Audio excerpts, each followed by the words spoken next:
Magpapatupad ang Government Service Insurance System o GSIS ng emergency loan para sa mga aktibong miyembro o pensioner na apektado ng bagyong Maymay at Habaga. Meron itong 6% interest rate na maaring bayaran sa loob ng 36 na buwan o 3 taon.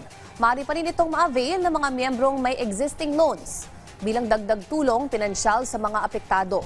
Para makakuha ng nasabing loan, kailangan nagtatrabaho o naninirahan sa mga lugar na idineklarang nasa state of calamity o nasa calamity areas. Maaaring mag-apply sa emergency loan sa pamamagitan ng GSIS Touch App. Habang tuloy-tuloy pa rin ang balik-ginhawa program ng ahensya para sa mga miyembrong nangangailangan ng karagdagang pinansyal na tulong.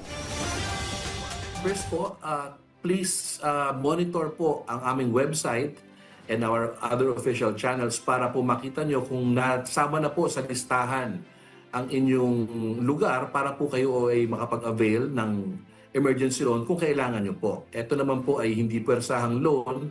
It is just GSIS's way of showing to its members that we are here to help whenever a contingency like a flood or a monsoon rain or a typhoon comes about.